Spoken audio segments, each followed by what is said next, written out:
So I've been waiting for this. I hope you know, David. I know you were like, what am I supposed to do?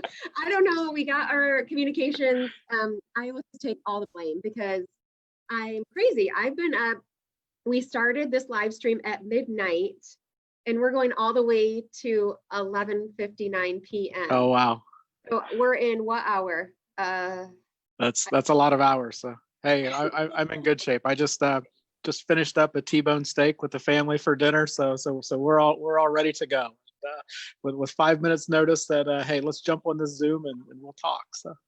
Okay. You probably you probably really wanted to do a Zoom call at the end of the day, right? That's what we do.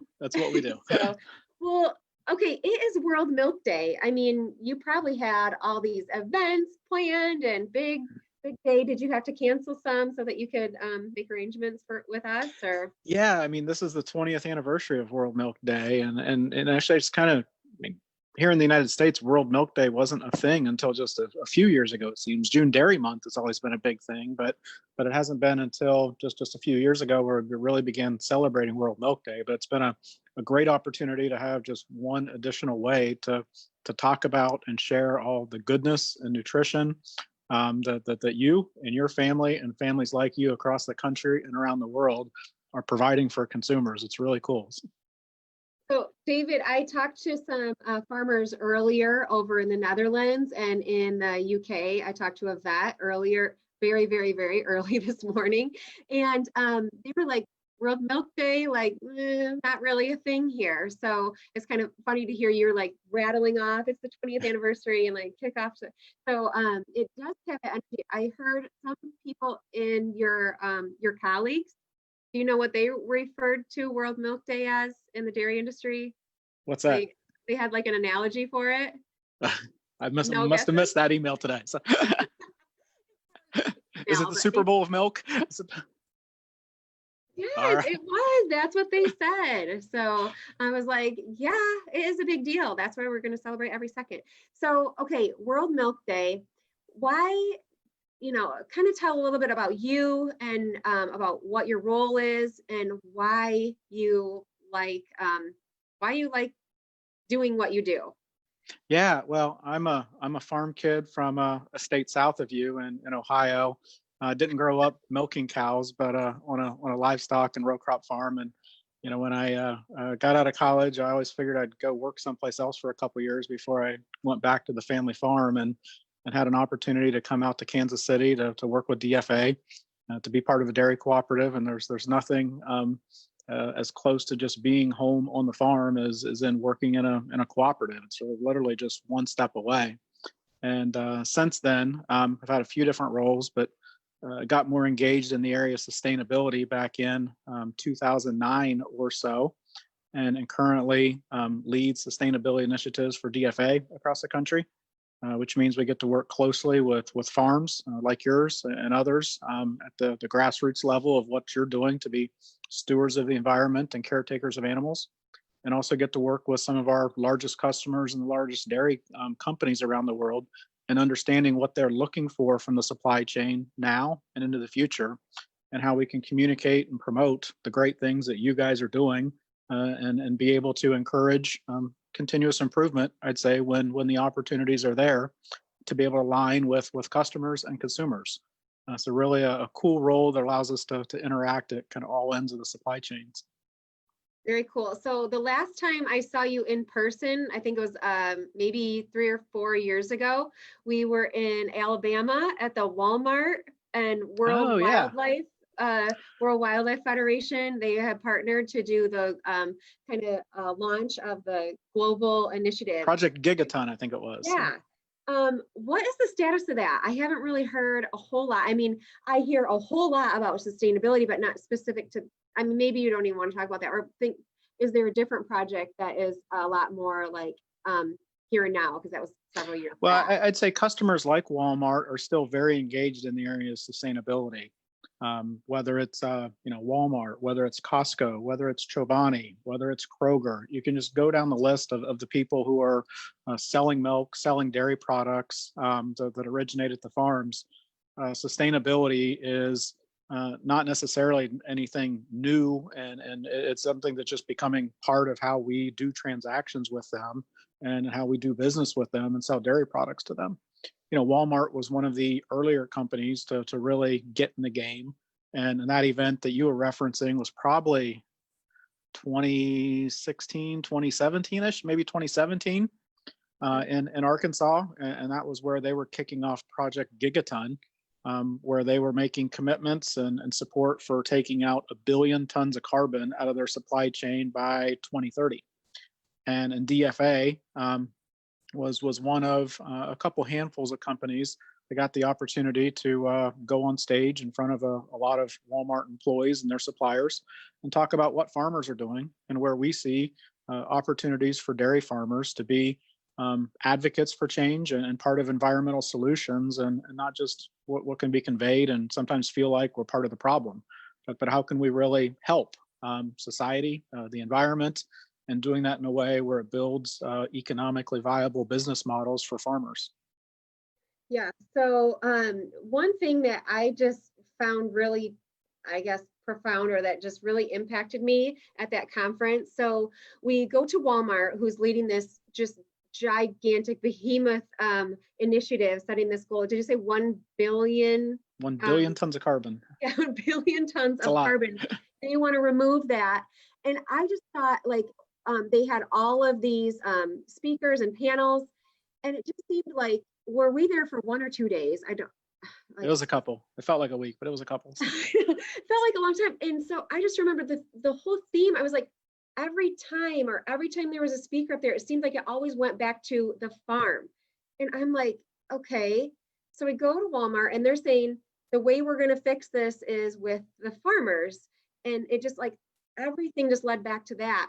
And then you get out into, social media or on the mainstream news, and that's not the story that we're hearing about agriculture. It just, something wasn't lining up for me. What do you think about that? Or was it right, or was I off base? Yeah, no, I mean, within any individual product supply chain, farming is, and production agriculture is a significant part of their greenhouse gas footprint if you're making a food product.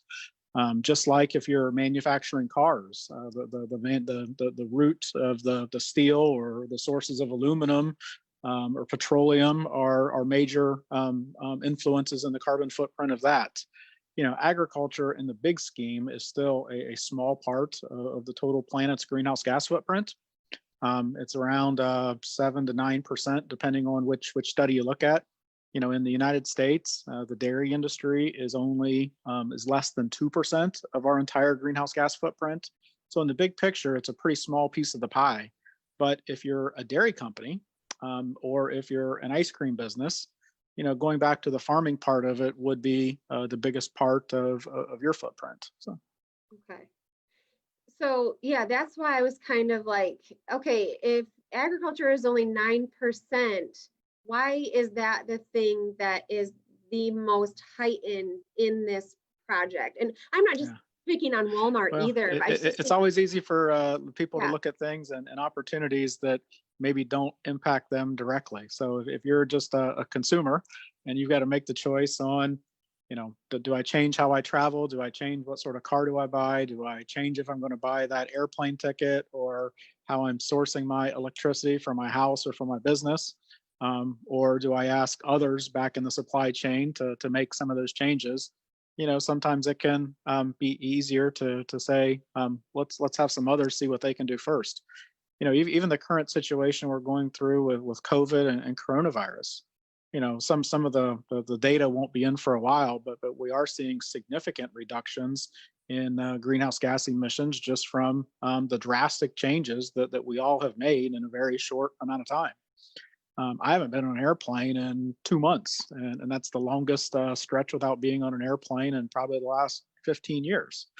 In our family, as we're working remotely now, I can count on one hand how many times we've put gas in our cars in the last 60 days or so, and has really changed how we're living, and that's showing up. And I think that hopefully will allow people to get a fresh perspective of where they can make choices, that have value to the planet and society.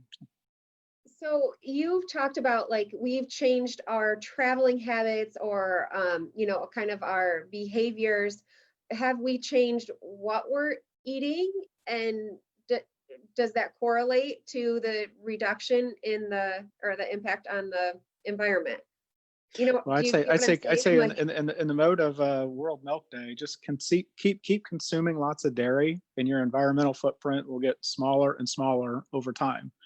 We're great at the dairy industry in terms of continuous improvement. We've been spending a lot of time and effort and developing initiatives to number one, be able to measure what our footprint is, to be able to identify where there is opportunities we believe for continuing to make improvements in our footprints. And, increasingly there's economic opportunities associated with those too. So whether it's renewable energy from an anaerobic digester, whether it's the opportunity to lease part of the back 40 for solar production, whether it's changing some of the feeding patterns that can change the rumen activity in the cow herself. We've got a great track record of reducing our intensity-based emissions in the dairy industry, and we're going to keep doing that. So all we can tell people is keep consuming dairy, and good things will happen. okay, you rattled off a ton of examples just now of what we're I had doing. 5 minutes to prep for this. Oh my gosh. I was gonna say, oh, can you give us some examples like that's happening on for me? You rattled them off pretty quickly.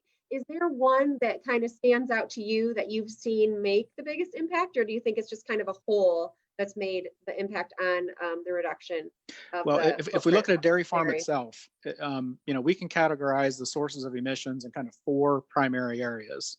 The biggest of those is in agronomy practices, and growing feed for the cows is the number one part of a dairy farm's carbon footprint. So, what farms are doing on cover crops, on no-till, on strip tilling practices. And we know, when you got to be able to get the manure back out on the ground, not all of those work in the same way in every part of the country. And not all of them work on a dairy farm, but what can we do and what steps we can make in regard to those? Another big chunk of the emissions are, again, from the cow herself, just being a ruminant animal, and the belching of a cow. How efficient can we make the rumen to be able to lessen through feed additives, through more concentrates in the diet? You've got people developing probiotics that could be able to help with feed efficiency and low in methane reductions there. Another big chunk is in, as I mentioned, just in the area of manure emissions, primarily from lagoons. We're seeing more activity than ever before in the area of anaerobic digesters. I guess I'm on brand tonight with my Vanguard Renewables hat, but that's an example of one. I need a close up of that. Oh, it says cow powered on it, but it's Vanguard Renewables. Okay. They're based out of Boston, but they've got a few digesters on member farms in Massachusetts. They're in development on projects in states like Colorado, Georgia, New Mexico, New York, and looking at other states like Idaho, Texas, Kansas, and Michigan. I was wondering if you were going to say Michigan. I was waiting. Actually, Michigan's a pretty hot market for renewable natural gas right now. But it is definitely on our bucket list or our short list of big wish list. So, yeah, but even like the anaerobic digesters themselves, manure emissions contribute about 25% of a dairy farm's carbon footprint. And, it used to be that if a dairy farm wanted an anaerobic digester, you had to generally put that on your own balance sheet. You had to allocate your own management team to be able to operate it. It was really stretching both the human capital and financial capital of dairy farms. Yeah, A lot of the models we're seeing now are bringing third-party money, third-party management to it. So a dairy farm can get some number of dollars per cow per year for putting their manure into the project, but allowing somebody else to manage it and somebody else to pay for it, which is pretty cool. Yeah, that's really exciting for us and really enticing. Back in 2006, we actually got a grant for a digester, and it just seemed like too big of a burden. We just want to focus on the cows, like we've talked about all day, and we're like, it's just too much of a distraction. So, so just to see how things have changed since 2006 to 2020 is pretty cool. And now it's like, okay, it might even be a reality for us soon.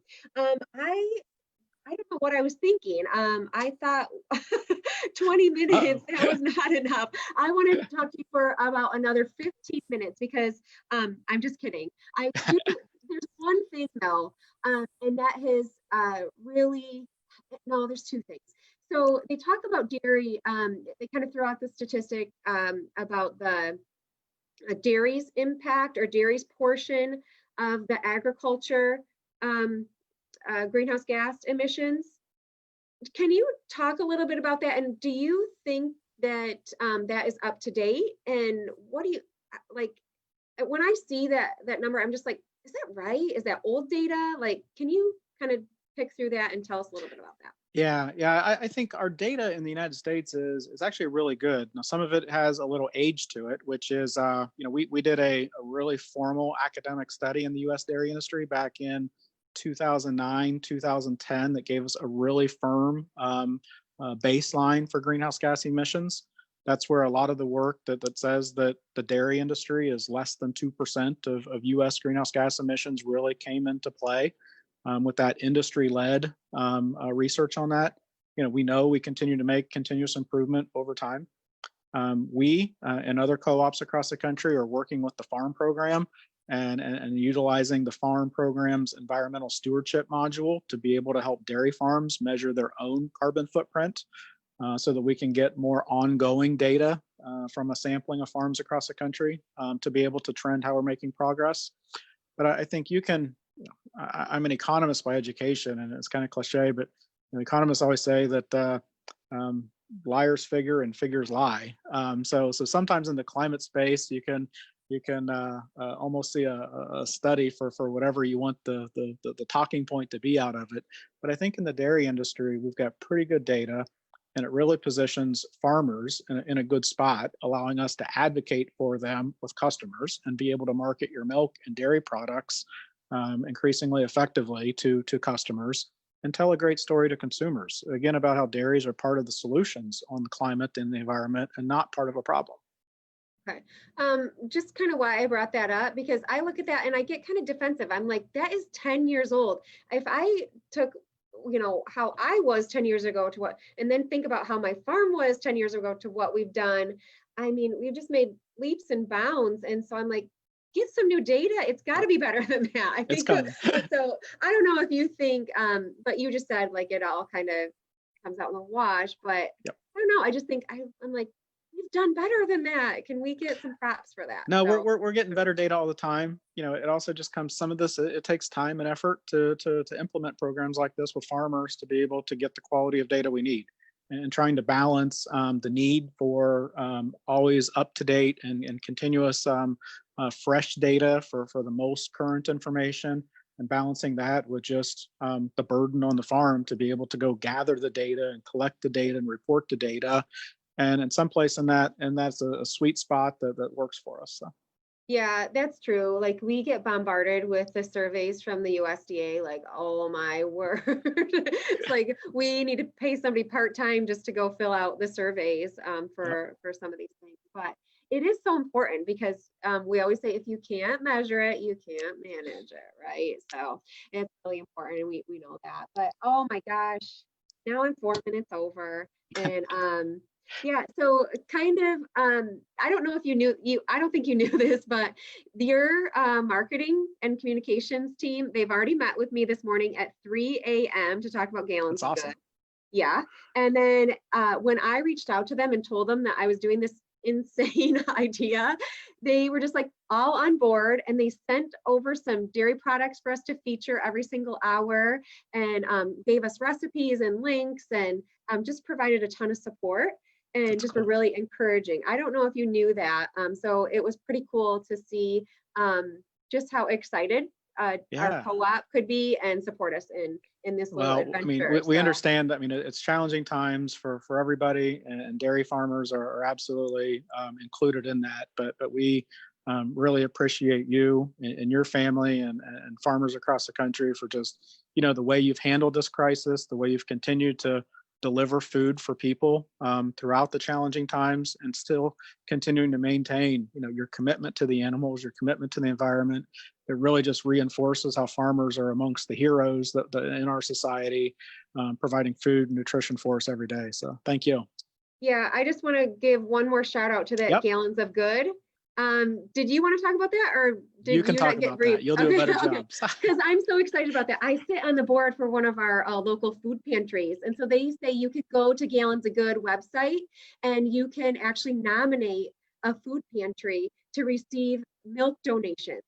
So the food pantry in our local community needs 30 gallons of milk a week. And a lot of times they get 0. So if you guys, I mean, so easy, just go and enter in as you're sitting on your phone right now and enter your local food bank, and they could get free milk. Like That's absolutely right. Go into the DFA website. Yeah. I think it's under our responsibility. Look for DFA Cares. The information's there, and we're happy to help. So. Yeah, it's Gallons of Good too. So thank you so much, David. I wish you a very happy World Milk Day, and thank you for supporting Dairy Discovery. And I hope to see you soon. Take care. Thank you. Bye.